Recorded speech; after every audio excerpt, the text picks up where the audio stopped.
Hey everyone, Marc Sabatella from Mastering MuseScore, and yes, we got to start midway through the music because I had just done a little test of my audio. So anyhow, welcome everyone to the the Music Master Class. I know where I am, I know what day it is. So this is where we're going to talk about making music. We talk about composing, we talk about arranging, improvising, and so forth. And today, I kind of have a plan of talking about ear training a bit, and I want to talk about the broader context of why I'm talking about this and what it is that I want to accomplish. So let me make sure I've got the chat here, and I'll get it pinned. So here's the deal. For people who are new or maybe just drop in every once in a while, often I'm going to be like looking at compositions. Like last week, we looked at a couple specific compositions and kind of looked at the things going on in them. Sometimes, though, I talk more about I don't know, musical concepts, and we work on skills together. And so I have this thing that I call the Musicianship Skills Workshop that I started last year. And this is part of like the gold level membership, and so I'm not going to do the whole sales spiel, but that's a thing where I can, like, I create lessons and I give projects and assignments for people to work on, and then I can use this masterclass to give feedback on those assignments. So I definitely recommend anyone who's interested in the sort of topics that I'm going to talk about today to check that out. Check out what's involved. So click, you can find the links to it in the community. Let me just show you where I'm talking about, and I'm going to then start actually talking about it. So here, Musicianship Skills Workshop, these musicianship projects here is probably where I'm going to be doing this. This is all part of what I'm shuffling, but I'm going to be posting some stuff into that musicianship projects area. So, what I want to talk about is ear training, and I come back to this topic from different angles periodically. But if you saw my newsletter, if you saw the little teaser that I gave here on the homepage of the site, you'll see this clip that I talked about from the movie Amadeus. And if you've already seen it, you already know what it's about, and that's great. If you haven't, let me summarize like my take on what that clip is about, and then we're going to watch part of it and talk about it in more detail. So in the clip, Salieri, I assume you're basically familiar with the movie Amadeus. If you're not, it's sort of a story of the relationship between Salieri, who was a composer, who was an elder of in the court where Mozart was a composer, and the relationship between the two, where Salieri as the elder statesman, but maybe not as talented as Mozart. And then when Mozart came along and kind of rocked the boat, it's all about that tension. And so this scene is about their first introduction, and Salieri has written a little piano piece to play as entrance music when Mozart walks in the room, and he has the Archduke, Emperor guy, whatever, the head guy. I don't know, the royal guy. I don't even know the royalty stuff. Someone else could fill me in on how that all works. But the head royal guy plays this piece on the piano, not very well, as Mozart comes in, and then they go to present Mozart with the sheet music to say, hey, now that you're here, we're giving you the sheet music for the piece that Salieri wrote for you. And Mozart's like, don't bother, I already memorized it. And he proceeds to play it from memory, and then also talk about it and give some critique of it, and then improvise around it. So, that's what's going on. And this thing has always fascinated me, both and not just from that movie, because this happens all the time. I mean, all the time you hear about someone who, wow, they could just hear a piece once and play it back perfectly. And there's always a bit of grain of salt you have to take these claims with, because it doesn't take much to convince the average person that you have played something perfectly. All you have to do is come close. And that's probably enough to fool most people into thinking you have played it perfectly, because they don't have perfect memory of what they just heard. So if they hear anything that comes close, they're going to perceive it as a perfect imitation. So I don't want to focus on the perfection of it. I want to focus on the what does it mean to get close enough? What is it what does it even mean to be close enough? I mean, for that matter, what if you heard an orchestra piece and then you sat down and played it on the piano? Well, you're clearly not playing it perfectly because you can't make your piano sound like a violin and an oboe and all these things. You're playing a reduction of that piece that's been somehow crunched in your head and reduced to something that you can play with, 10 fingers, even though there's more than 10 notes being played at a time, right? So there's always some level of approximation that goes on anytime these sorts of things happen. So, yeah, and I want to talk about that what it is that you're hearing, how you're going to synthesize this, how you might then choose to play it on the piano if you're a pianist, or arrange it for another ensemble. And I stress doing this by ear because if you think about it, and again, for people who have seen many of my shows, you know that I talk about this often. The process of composing or of improvising is very much the same as the process of playing by ear. Playing by ear is taking some sounds that are actually there in the air, that are actually vibrating your eardrums, hearing them, and then understanding what you've heard, and then making it come out of your fingers or putting it down in the software, right? It's taking actual sounds, deciphering them, and representing them. Well, that's what playing by ear is. Composing is the same thing, except you're not physically hearing. Your ears are not physically vibrating these sounds. You're imagining these sounds, right? So in that sense, it's a harder task. You haven't even heard the sounds, and yet somehow you have to make them come out of you. You're imagining them, and you have to play what you're imagining. Well, being able to play what you actually hear is a great skill to work on to be able to compose better. Because if you can accurately play what you're actually hearing, you're going to be better at actually playing what you're imagining, or actually writing what you're imagining. So these skills are all related, and I talk about them in different guises and bring them together. So all that said as background, I'm going to play this clip here, or I'm at least going to play a portion of it, and then we'll talk about it. And I want I want you to be listening to the music and be thinking about what you're hearing. And then we're going to talk about what's involved in actually doing what Mozart is going to do, all right? So be paying attention to this. If you've already, sat home and tried to figure this out on the piano, don't give away any secrets or anything. Just be thinking and listening and be ready to talk. So here is the first portion of the clip in which we'll get to hear the music.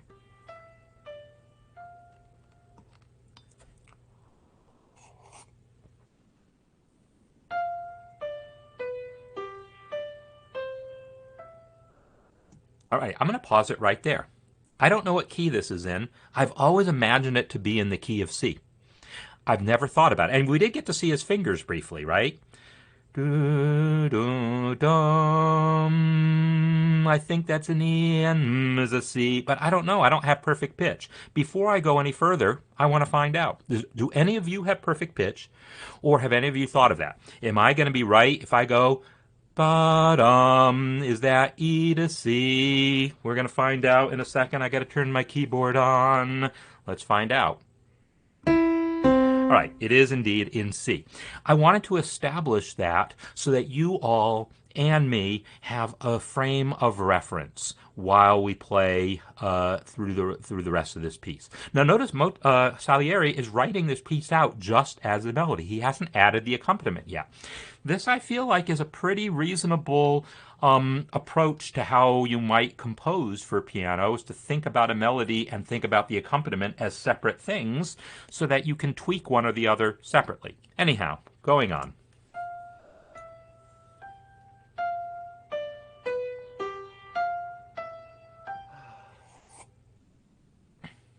Grazie, signore.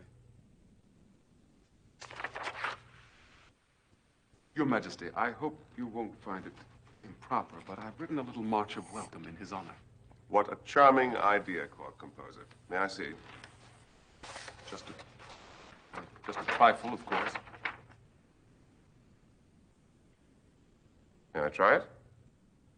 Majesty.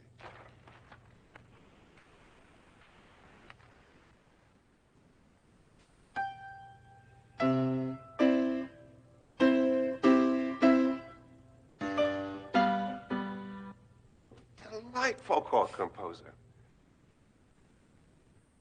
May I play it when he comes in? You do me too much honor, sire. Bring in Herr Mozart, please. But slowly, slowly. I need a minute to practice. I'll pause there for a second again just to point out, I've mentioned, was it yesterday in the cafe or was it last week in the master class? I talked about the idea of sight reading on the gig and that doesn't happen in the classical world so much. Here we go. Here's Emperor, what's his name, sight reading basically on the gig.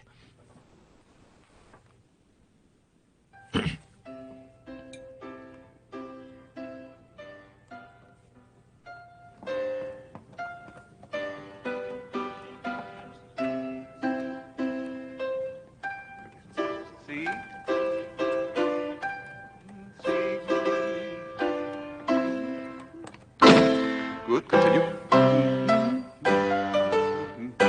G. Excellent.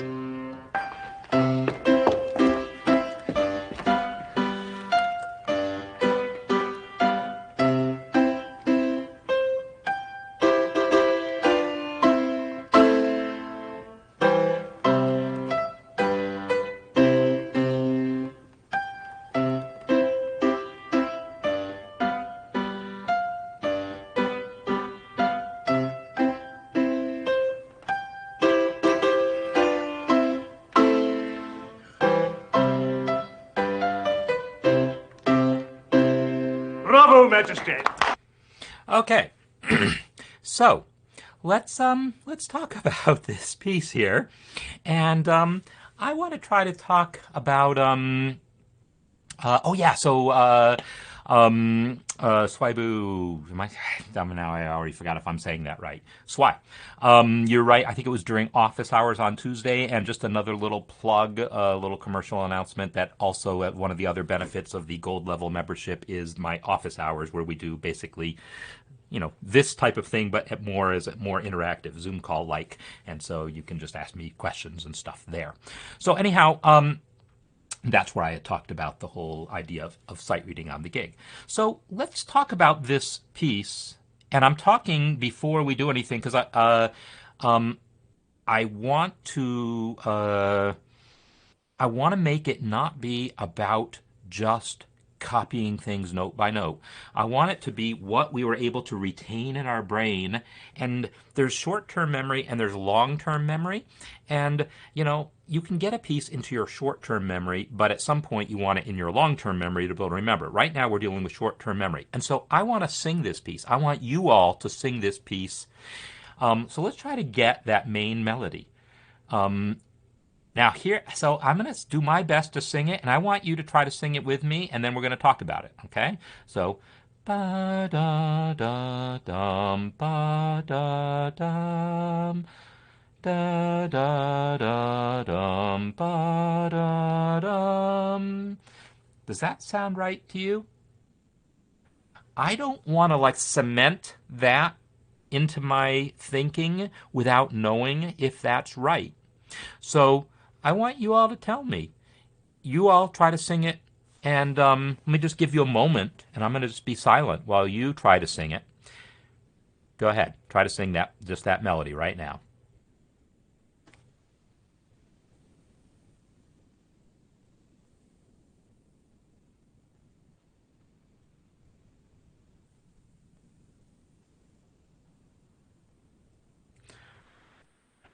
Okay.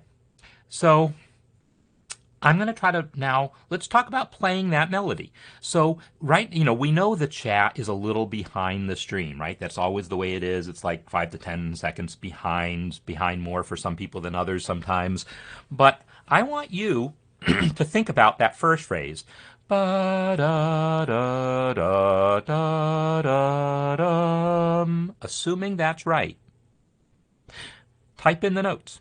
Ba-da-da-da-da-dum. And either you type in the notes, but also let's talk about what's going on. Because, the thing is, learning a melody by ear and being able to transcribe it by ear like that You can do it one note at a time, but it's that much better if you understand what's happening. So, yeah, it's very, yeah, so that's definitely an issue. So I'm going to play the thing as I think it is. Don't look. Here it is.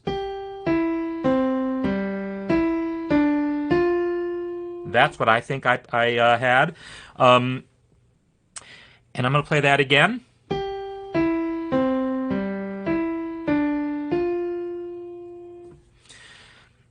So I don't necessarily, when I'm trying to work that out, here's the thing, is if I'm wrong about any of those notes, and let me check Ariana, so, okay, Ariana definitely has down the notes that I just played. Now, are those the right notes? Here is what I would be doing. I would be telling myself in my brain, I know that that first thing that I hear is the one chord. That's why I wanted to know what key we were in. I knew ba-da-da-da-dum is over a C chord. Ba-da-da-da-dum. And then it's a 5 chord. Ba-dum, ba-da-da-da-da-da-dum. Right? That 1-5 relationship is so fundamental to Western music that we want to be able to recognize it when we hear it. So then the only question is, was the melody ba-da-da-dum, ba, did it go all the way up to an E? Or was it ba da da da da da dum, or something like that? Because that would also have, this would also fit a C chord, and then, or it could have been a C back on the way up, right? So at this point, everyone, seems to agree that it is an E, but we're probably right. But these are the things we could easily be wrong about. And here's the thing is, I think that very opening scene, Salieri plays it different. That is my memory. So I'm going to check this out and see. Oh, that's because this is like the middle of the piece.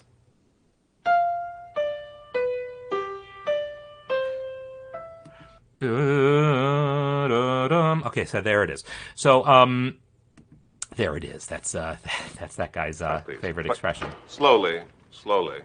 I need a minute. Good, continue. All right, so here's where the actual play. Here's where he starts for real. Excellent. 151. Okay, so do y'all hear it that time? And it's in this octave, right?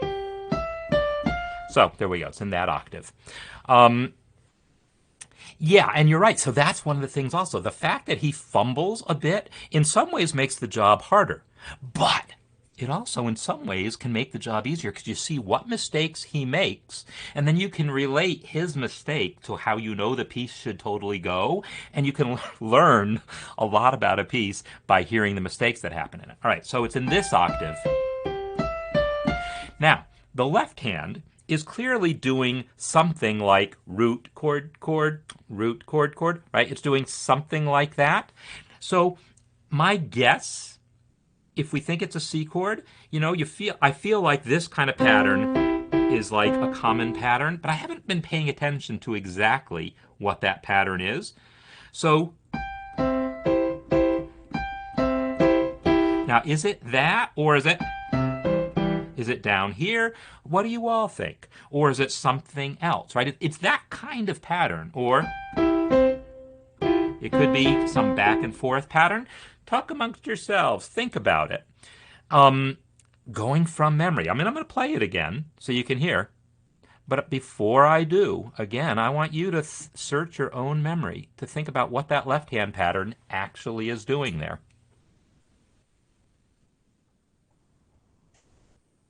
So think about it. And now try to pay attention now to the left hand.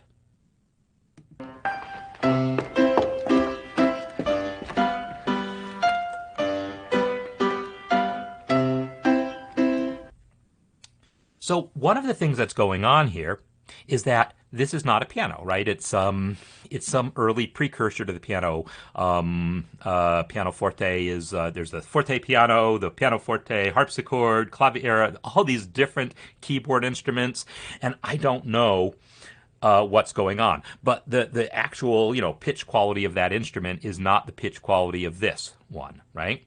So I think. So first of all, what time signature are we in? Bum bum bum bum bum bum 2 3 bum 1 2 3 4 1 2 3 or ba dum bum. It's in 4 1 2 3 4 1 2 3 4 1 2 3 4 4 1 2 3. Or it's in 2. Whether it's in 2 or 4, it doesn't really matter. But it's in 2, not in 3. So even though there's pa pa, there's a fourth beat in there, right? That is a rest. So bum bum bum bum. If he does this, both my thumbs are colliding on that G. So doing it in this octave definitely seems like it makes more sense. It doesn't sound as rich as this because of the instrument. It is a tinier instrument. This is an electronic instrument, but I think it's still coming through a bit deeper than the instrument he's playing.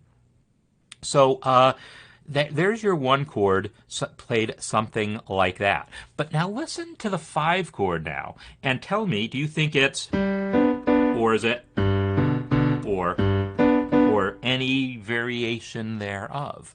Think about that. Now, the other question is, does that matter?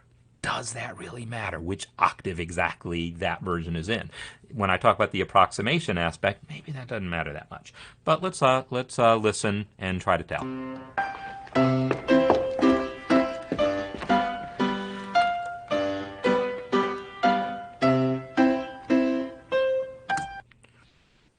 So, what do you all think about the octave there? What do you all think? I'll tell you one thing while you think about that and while I wait for the chat to catch up. One thing that I noticed, the pattern is this, rhythmically. Boom, bum, bum, bum, boom, bum, bum, boom, bum, bum, bum, boom, bum. It's, right, it doesn't have, there's a rest. The first measure, he plays hits on 2, 3, and 4. The second measure, he doesn't, right? Check that out.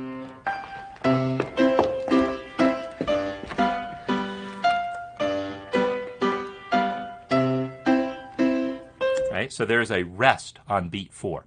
So chords like that, is that what you think we're hearing? Are we hearing the root and third there? Or are we hearing the third and the fifth? Or are we hearing the root and the seventh? Or the third and the seventh? I think not. I think I'm not hearing a seventh.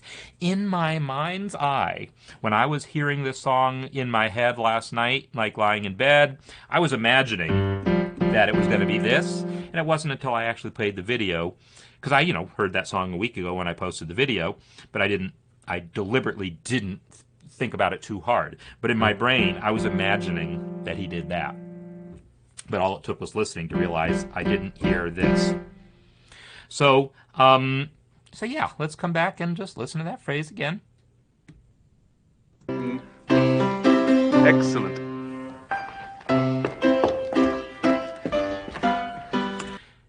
Bum, bum. One of the things that I like to do when I'm working this kind of stuff out is pick out the most prominent note that I hear in a chord.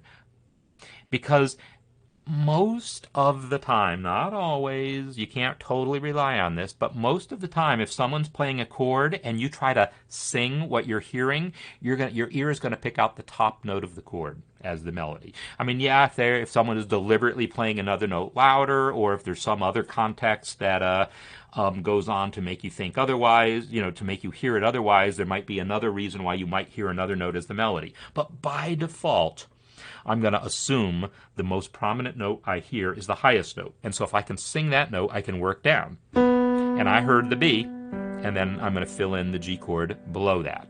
So I think, now the question is, was it this or was it that? This sound would totally make sense, right? That would totally make sense, but that's not what we heard, right? I think, when we play it again, it won't be too hard to convince ourselves. Excellent.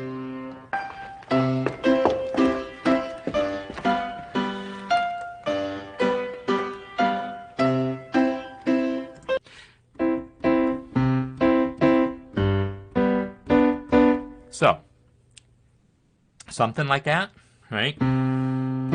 It's not here, it's there. So, these are the things you want to be figuring out, but this is the kind of stuff that you could try to get by ear, and you'd put headphones on and repeat the thing over and over again to try to get perfect if the goal is to get it perfect. But if the goal is to get good enough, I think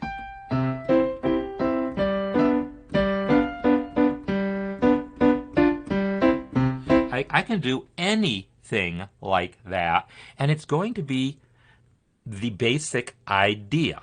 That's going to capture the basic idea. It's a one chord with that kind of pattern. And now, if you skip ahead to what eventually happens, Mozart goes to try to play the thing, right? So let's do that. Let's hear Mozart play it.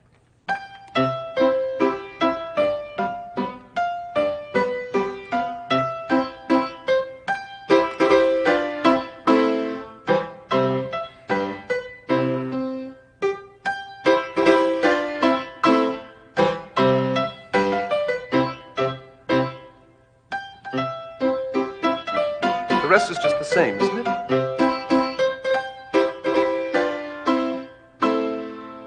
It doesn't really work, does it? Okay, so when Mozart plays it, he plays it, more authoritatively because he is coming. Oh, first of all, of course, this is scripted. This is actor. This isn't real, right? But it's pretty real. It's relatively realistic, I will say. Someone of that stature would absolutely have been able to do that. And the thing is, it comes from being able to have synthesized. When the Emperor guy plays it, he's trying to sight read notes.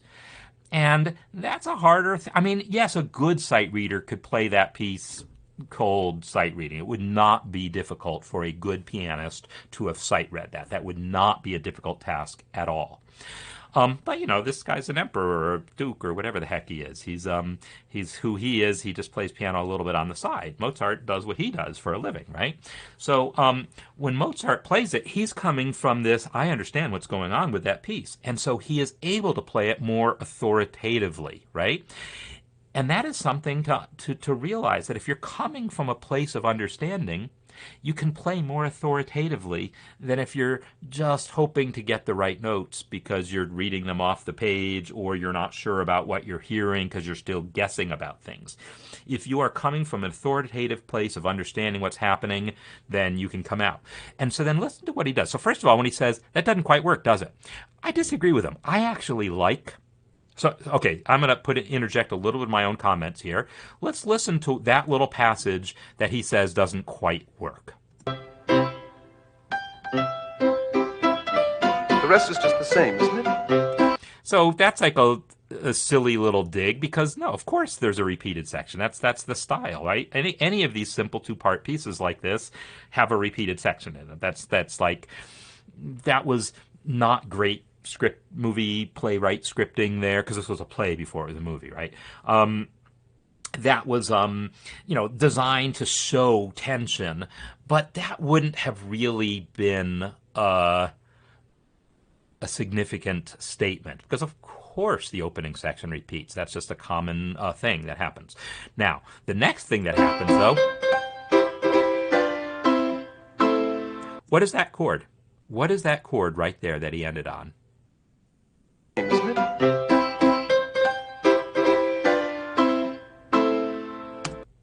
What is that chord? Boo-dum-bum.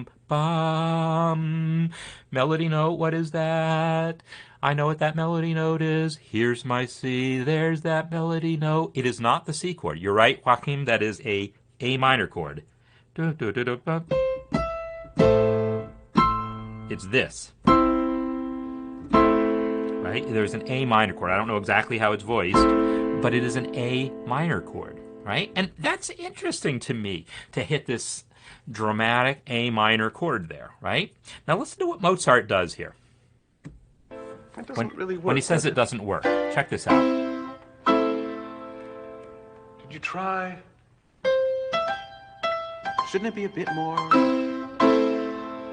So first of all, he just does a little arpeggio instead of bum bum bum bum bum bum bum bum. Instead he goes bum ba dum ba da ba da da. That's 6 to 1, half dozen the other, as far as I'm concerned. But now check this out. Or this. This. Yes. No, no, Mozart, no, no, Peter Schaefer. That wasn't better. Bum ba da ba ba da ba ba da bum bum. That's a C major. That was nowhere near as interesting as the A minor. That's my take, anyhow. Or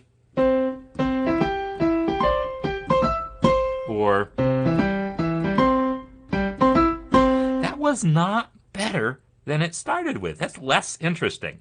However, there was middle ground in there where it could have been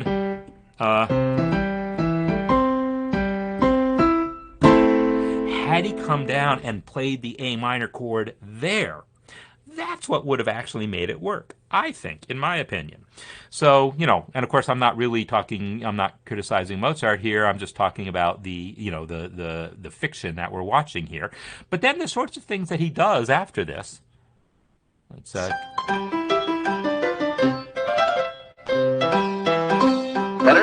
What do you think? So that little bit, all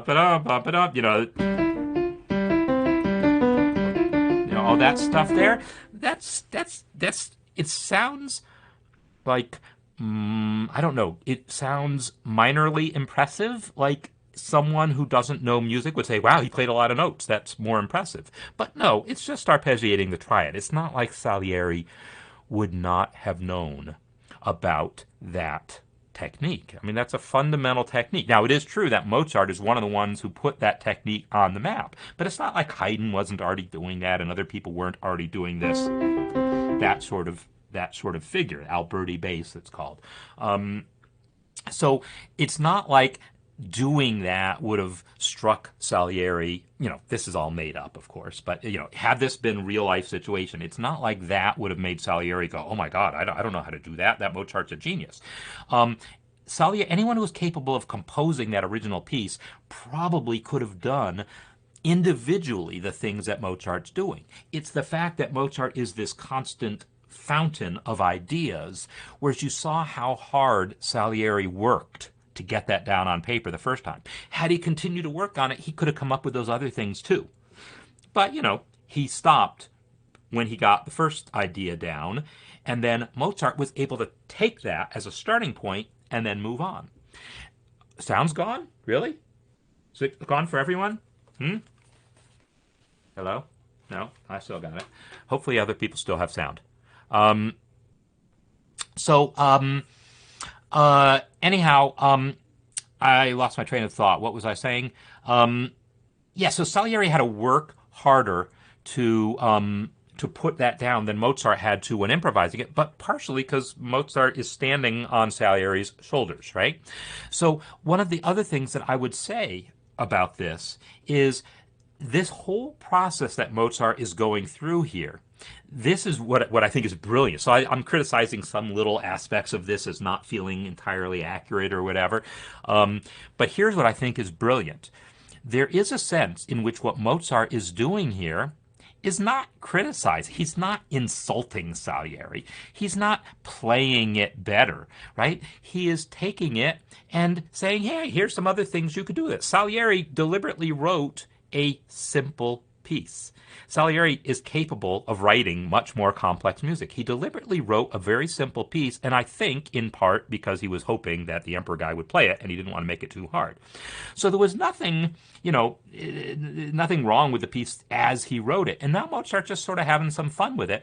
And yet there's something about the dynamic between the two of them, but that causes Salieri to start perceiving this now as a series of insults. And so that's what starts happening here.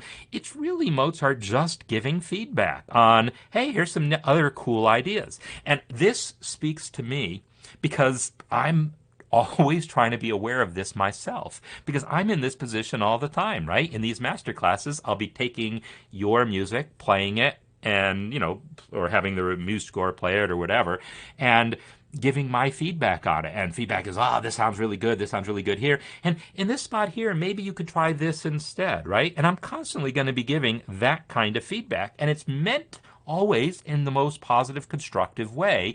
And Mozart, knowing what we know about Mozart, I feel like this is a reasonably accurate portrayal of him, that he is trying to be helpful, but is socially awkward and is doing it in a way that doesn't work. And then I don't know anything about Salieri's actual personality, but clearly he is, in the movie anyhow, he is portrayed as feeling threatened by Mozart, and so he takes things in the wrong way. But now let's actually pay attention to this interaction a little more. Shouldn't it be a bit more? So he plays the A minor Or there. this. This. Yes. No. Better? What do you think? Now,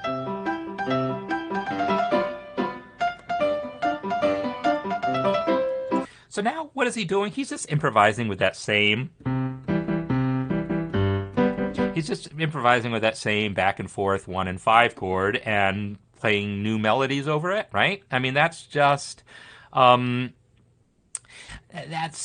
there's nothing like amazing about ability to go. I could do,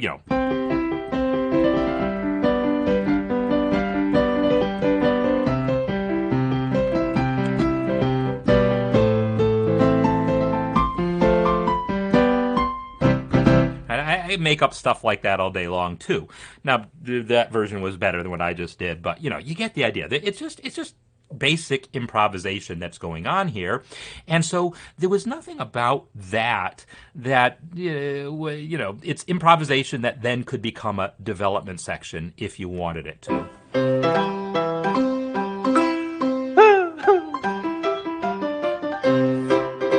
And he's having fun with this piece, right?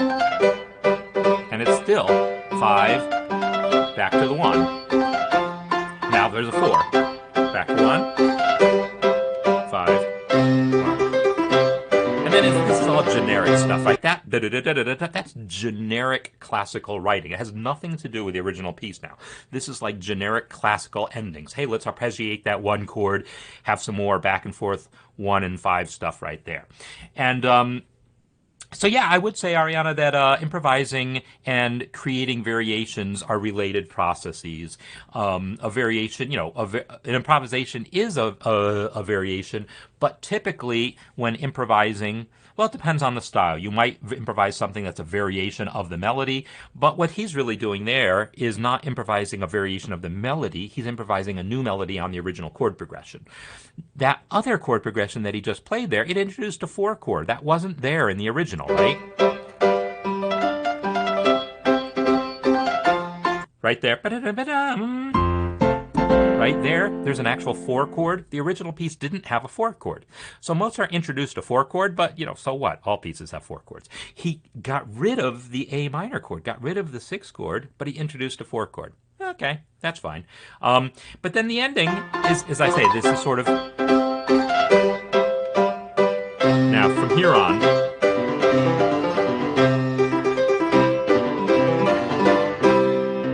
back and forth, just arpeggiating back and forth between 1 and 5, and then arpeggios on the 1.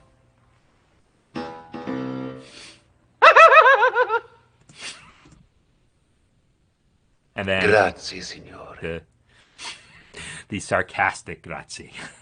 So anyhow, so the thing that Mozart is doing in there, it's really interesting to me because a lot of it is pretty basic stuff in terms of taking something, improvising some new melodic material over the existing chord progression, making really basic changes to the chord progression, like adding that 4, and then putting on the 1 chord, putting on that,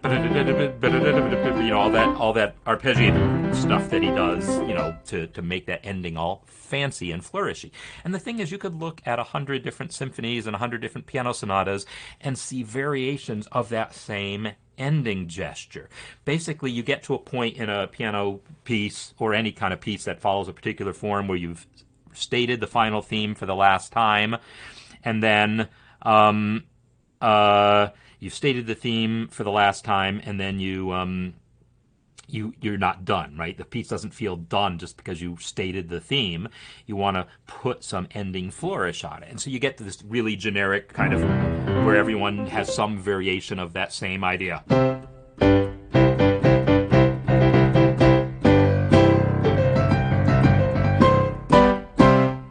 Right? You can just do that sort of stuff all day long. Arpeggiating rhythmic things based on 1 chords and occasional 5 chords and so forth. And does he actually play that rhythm specifically? I didn't think so, but maybe he does.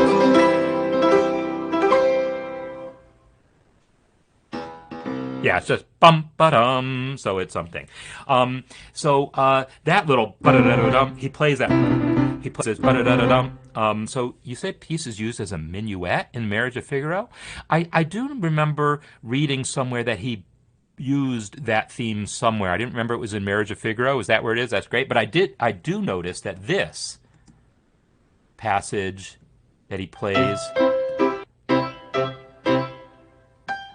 is The rest is just the same. Is the opening to Marriage of Figaro. It doesn't really work, does it? Eh. Shouldn't it be a bit more? Or this? This. Yes. Better? What do you think?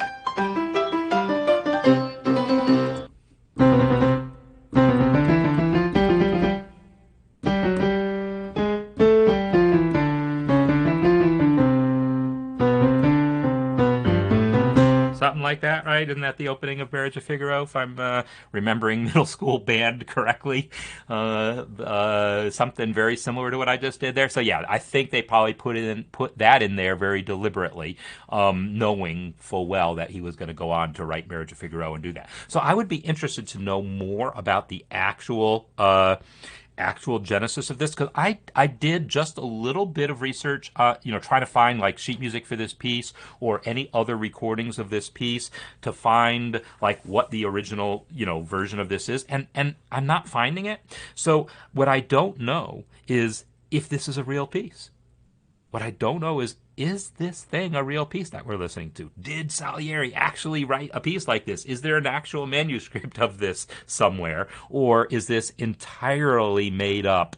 That is something I would love someone to be able to give me like a definitive answer to, and be able to post me a link to either existing sheet music for it or existing someone who has done research to debunk it or whatever. I'd be very interested to know answer to that.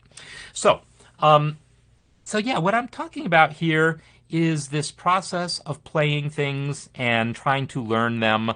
Learn it by ear, but learn it in a way where you're not just copying notes individually, right? You're understanding something at some level. And I did go to Spotify and looked at the full soundtrack, and it doesn't appear on the soundtrack. At least it doesn't appear in that version of the soundtrack. So that was one place I tried to look. But I didn't try too hard, so I'm sure if someone tries harder, you can find it. So what I want to do is I'm going to take another piece now, and we are going to do a similar thing on this piece, but this is going to be one that none of us have heard before. At least I don't think we have. It's a piece I dug up on MuseScore.com by a relatively lesser known composer. Oh my God. Okay, but so you found it on MuseScore.com. That's pretty cool. But is that just because someone transcribed it? Is this just because someone transcribed it from the recording, or did they, actually? I wrote what I heard. So I think someone transcribed it from the recording, but this doesn't necessarily answer the question of transcribe what I heard according to the movie. Yeah, and that's exactly what we're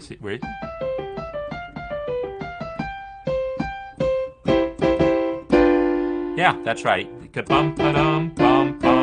That was the part that the Emperor guy messed up the first time, was that descending figure there. And, there's ledger lines involved, and he's not a professional pianist, so that makes sense. That felt pretty accurate there. So anyhow, I'm going to play you a piece that you almost certainly have never heard before. And we're just going to try to do a similar thing with this. And I'm just going to zoom way the heck out so you can't see it while it plays. And we're going to let MuseScore play this thing. And just take this out. I'm going to tell you it's in G major. So I want everyone to listen to this.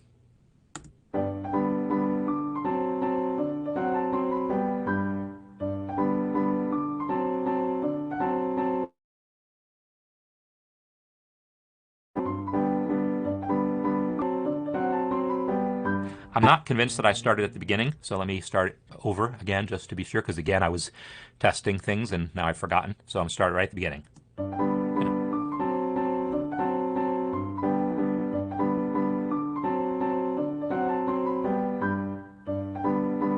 Repeated.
Okay. So that is that piece. And so what I'm going to be doing here is I'm going to just challenge everyone to, anyone who wants to take this. And I'm going to post the audio separately. And what I'm going to do for this particular piece is I'm going to jumpstart this by just posting it into the Share Your Music space. I talk about the musicianship skills workshop and the gold level membership, and that is the thing that we do and will continue to do there. But just as sort of a jump start here for the new year, I'm going to make this to sort of be a public thing, not just for gold level members, at least to get started, where you can. I will post the audio and then let you all kind of try to sort this thing out. It's a much longer piece, right? So now we have to worry about, can we remember it all? And of course not. I can't remember all that. It's way too long. The Salieri piece there was short enough that we could, remember the whole thing. For this thing, I will post it where everyone can see and everyone can post their stuff. It's still the case that I'm going to, be focusing mostly on what I can do within the context of the members area. But I want to get more people involved in at least starting on this process and project and seeing, getting you excited about the process. And then if you find it something useful, then by all means consider joining up and participating further over time, because we just keep doing various projects like this. So I'm going to post the audio only. and I'm not going to put in the name of it. You could probably see the name briefly if you watch the video again, but don't look it up, right? Don't look it up. So here's Graham's observation is absolutely correct, right? It's in 3/4. Dum ba dum bum bum ba dum dum ba dum bum bum ba dum dum 1 ba dum dum bum ba dum. All right, 2 3 1 2 3. Right. So it's definitely in 3, and you're absolutely right that it alternates 1 and the 5 chord. It's very similar in that way to the Salieri piece, right? And as far as being Italian, I know that from the I don't know actually. I'm not even going to speculate or anything, but it's definitely coming from a similar place stylistically from where that other piece came, but it sounds a bit more modern to me, right? So dum dum dum dum dum dum dum dum dum dum dum dum. So it's in some form of a triple meter, whether you call it 3/4 or whether you decide to write those as eighth notes and call it 6/8. Doesn't really matter, but I will say, for my money, certainly to a modern audience, I don't see any reason not to write it in 3/4. If you're going to write the thing out. Oh, and it's in G.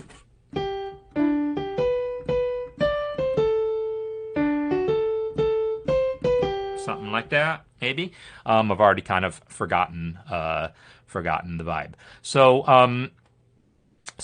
what I'm going to do is post the audio and have you all just see what you can do. And the challenge here for me is to try to get it in the same sort of way that we just did, right? Because there is a thing that happens, especially among jazz musicians, because jazz musicians very often transcribe music, both to learn songs, like there might be some particular jazz tune you've got on a CD and you want to learn that piece to be able to perform it, and you learn it note for note, or you might have someone's improvised solo that you want to transcribe note for note, not so you can perform it, but so you can learn about the process of improvisation.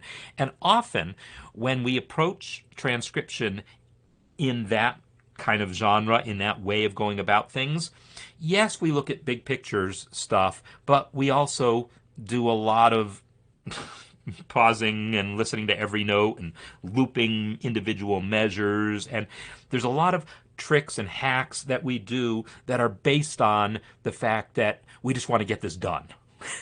And we want to get to an answer quickly, and we take advantage of the technology to loop things and do all this. And I don't want this to be about that, right? I want it to be more about that big picture understanding, try to get as much as possible, and then put it down. And whether it's exactly the same notes or not, I'm just going to put down what I think the beginning is something like. It's something like this.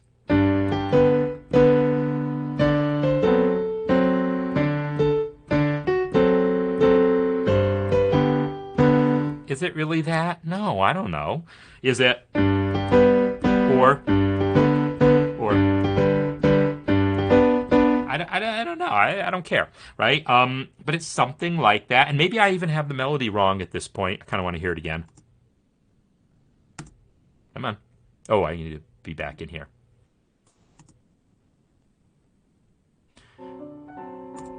Come on.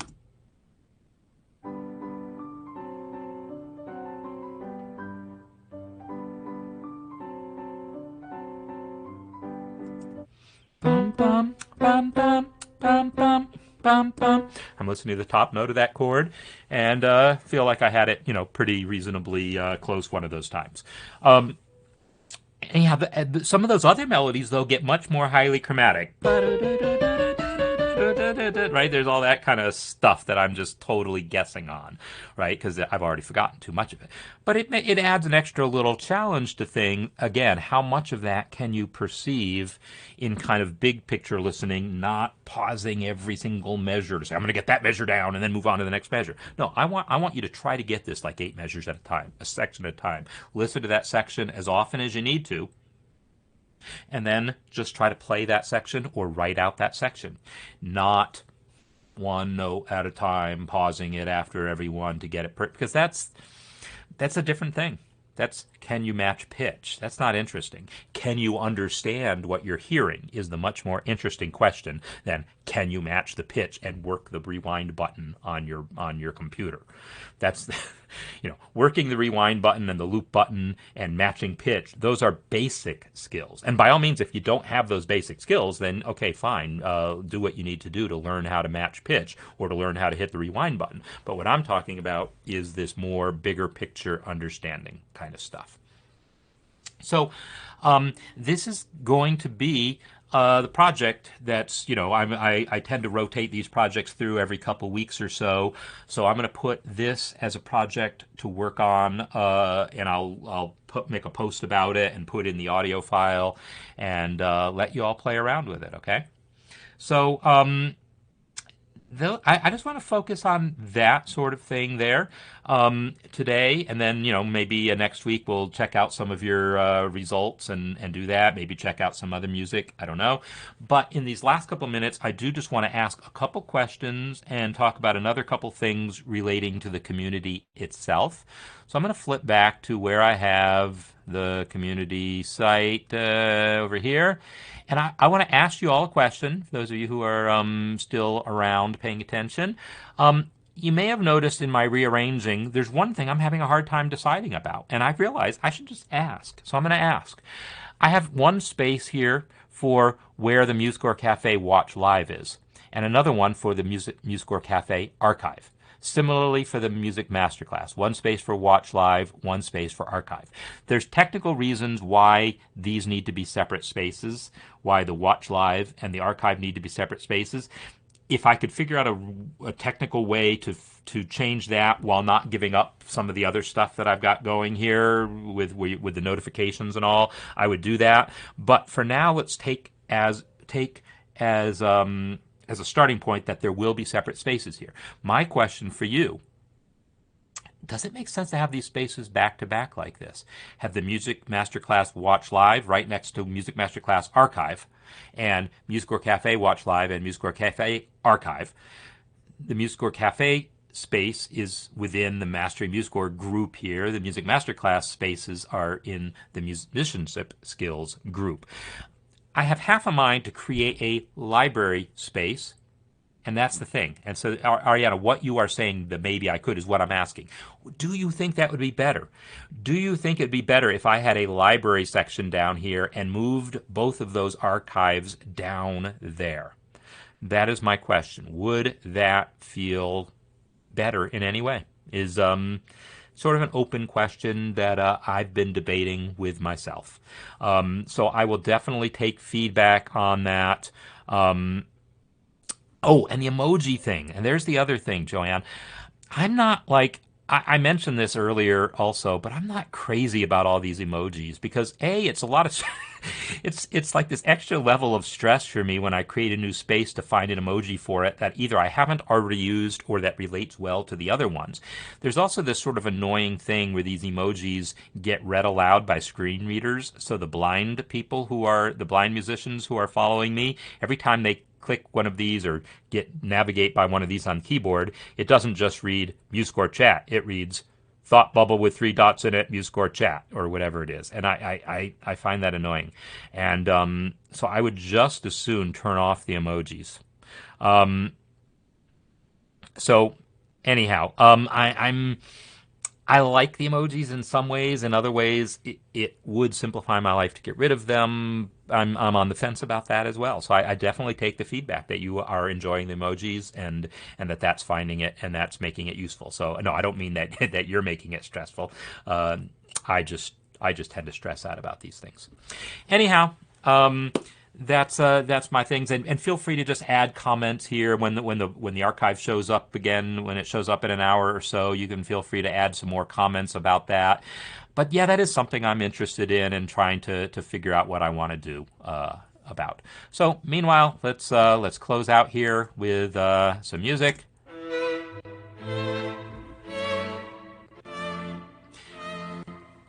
So Thanks everyone for being here, and this has been the Music Masterclass with Marc Sabatella, and we talk about different things in these things different weeks. Sometimes it's just looking at other people's compositions, sometimes it's working on a skill. So today was the working on a skill thing, and we'll just kind of keep flipping around and doing different things. I will probably create a little more structure around that, like which weeks I do what out of the month. That's one of the other things I'm looking at doing, so you can kind of be thinking about that. So anyhow, hope you all enjoy. Have a great weekend, and I'll see you all next time. MuseScore Cafe, Music Masterclass, etc. See you all later. Thanks.